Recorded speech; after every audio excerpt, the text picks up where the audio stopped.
Thank you.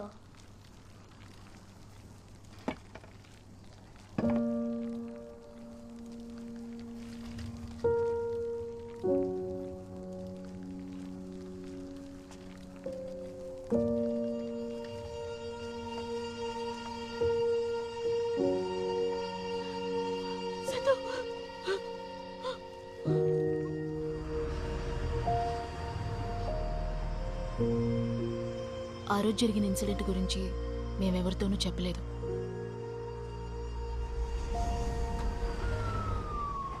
సిద్ధుకి కూడా బాగా మాటలొచ్చాయి. అది మాత్రమే కాదు, ఇప్పుడు వాడు రెగ్యులర్ స్కూల్కి వెళ్తున్నాడు.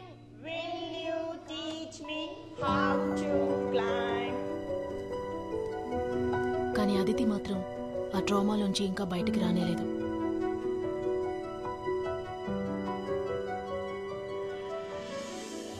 ధర్మ తిరిగి వాళ్ళ ఊరికే వెళ్ళిపోయాడు.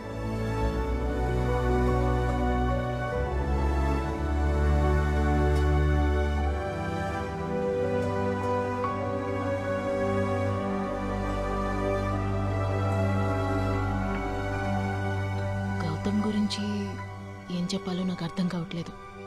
సరే, నేను బయలుదేరుతాను. ఎందుకు తొందర? అమ్మ లంచ్ ప్రిపేర్ చేసి. లేదు గాయత్రి, ఇప్పుడు బయలుదేరితేనే రాత్రిలోపు ఊరికి చేరుకోగలను. నీకెన్నింటికి ఫ్లైట్? 3. సరే, take care of your self. ఆరోగ్యం జాగ్రత్త. I miss you. యా. భూమికకి ఏమైందో తెలుసా సామ్? మొత్తం 350 ఎకరాల ప్రాపర్టీ, మిగతాదంతా అడవే కదా. కొత్త మేనేజ్మెంట్ వాళ్ళ అగ్రెసివ్ డెవలప్మెంట్ ప్లాన్స్ భూమికని కొంచెం కొంచెంగా బాధించింది. ఇనిషియల్ గా దానెవరూ అర్థం చేసుకోలేదు.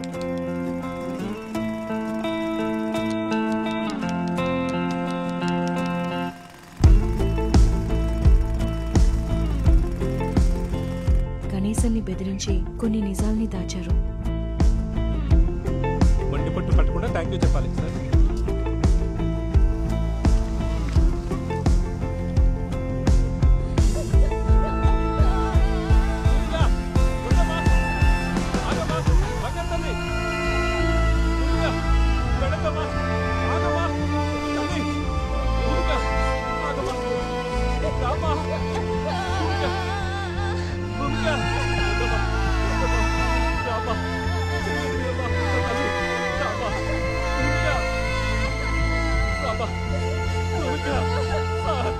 చెప్పవయ్యా.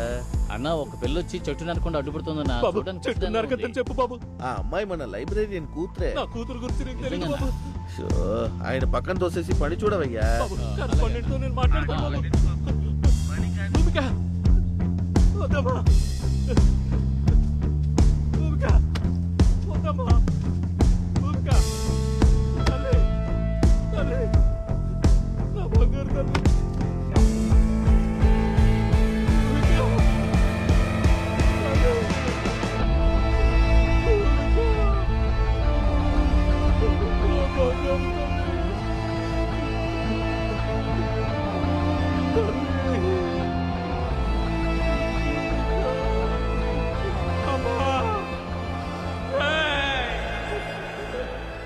లాస్ట్ ఫ్యూ డేస్గా నేను కొంచెం రీసెర్చ్ చేశాను. భూమిక చనిపోయిన తర్వాత అదే చోట కంటిన్యూస్గా చాలా మంది మిస్టీరియస్గా చనిపోయారు. మౌంట్ రోసియాడ్ స్కూల్ మిస్టరీ ఏంటని ఇప్పుడు నీకు అర్థమైందా? ఆ మర్డర్స్ అన్నిటినీ ఎవరు చేశారని ఇప్పుడు నీకు బాగా అర్థమైందని అనుకుంటాం.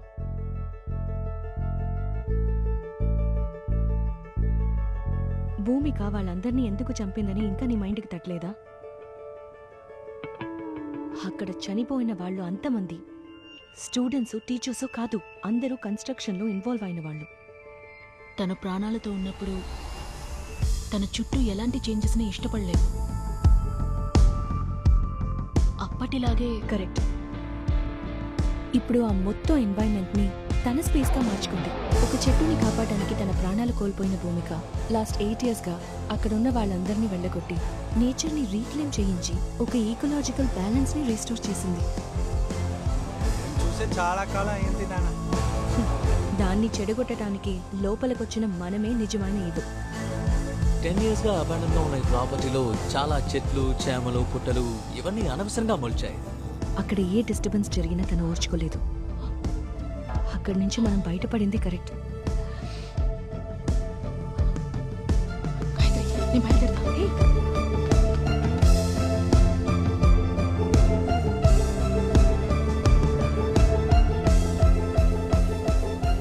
నాకు తెలిసి ప్రాపర్టీ ఓ 10 ఏళ్ళుగా అబాండన్ గానే ఉంది.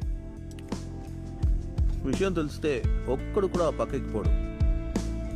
మన మినిస్టర్ ఎందుకు అనవసరంగా ఆ ప్రాపర్టీ మీద ఇన్వెస్ట్ చేశారని అర్థం కావట్లేదు. చేతికి చిక్కితే కన్ఫర్మ్ గా జాక్ పట్టుకోవచ్చు మావా. ప్రాపర్టీ ఎక్కడుంది? నువ్వెందుకు అంత ఎక్సైట్ అవుతున్నావు? మన సునామీలోనే స్విమ్మింగ్ చేసేవాళ్ళం కదా, ఇంకెప్పుడురా మనం సంపాదించేది మావా? ఓకేరా, ముందు ప్రాపర్టీ చూడు, తర్వాత మాట్లాడుకుందాం.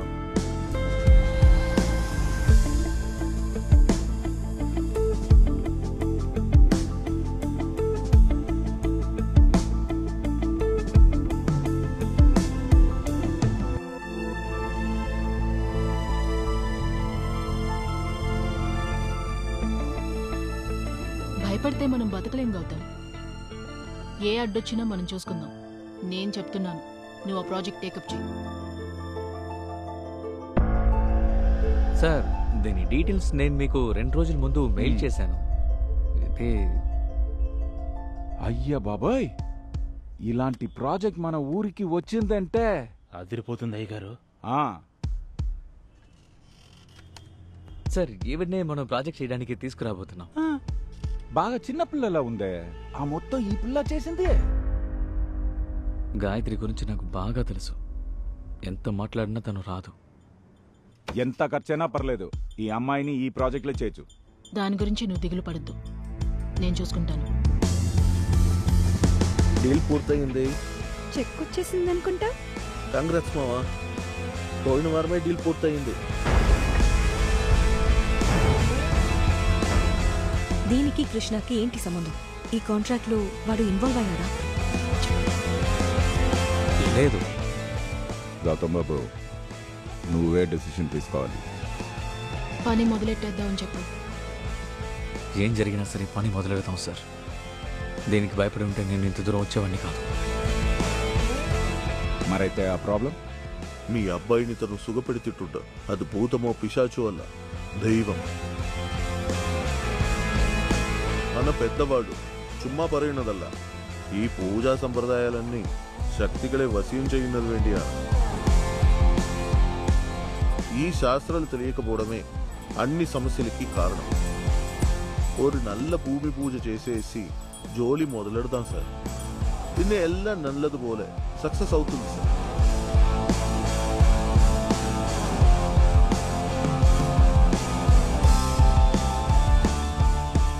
తమ్ముడు సార్, ఈసారి వచ్చేటప్పుడు తప్పకుండా భోజనానికి వస్తాను సార్. ఎప్పుడు తింటి చేసేనా? ఈసారి వచ్చేటప్పుడు సంతకం పెట్టడానికి రమ్మని చెప్పాను. దీంట్లో నువ్వు షేర్ హోల్డర్. పర్సంటేజ్ ఎంతని ఈసారి వచ్చినప్పుడు చెప్తాం, సరేనా? సరే సార్.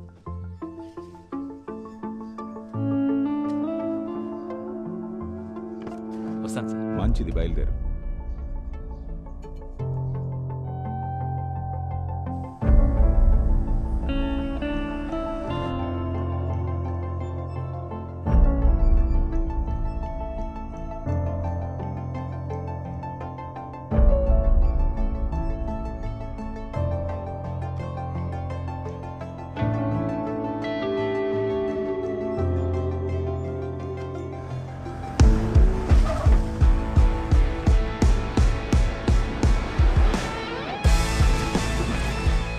తాత ఎప్పుడు చెప్పేవారండి, ఈ మట్టి గాలి నీరు ఇవన్నీ ఎవరికీ సొంతం కాదండి. వీటి మీద పెత్తనం చలాయించే వాళ్ళే ఈ పిచ్చి పట్టిన మనుషులండి. తను విత్తనంగా మొదలుపెట్టి వేలుగా పాతుకుపోయింది. ఎప్పుడు మనకి అర్థమయ్యేలా మాట్లాడాల్సిన అవసరం లేదండి.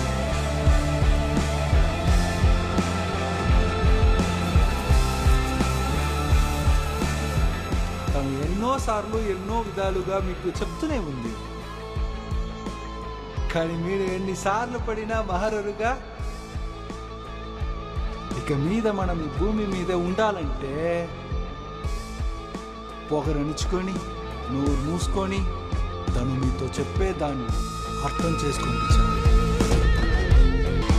ఏ రోజైతే పాలు మాత్రమే తాగాల్సిన బిడ్డ కన్న తల్లి రొమ్మునే తినాలనుకుందో ఆ రోజే తల్లి దెయ్యంగా మారుతుంది.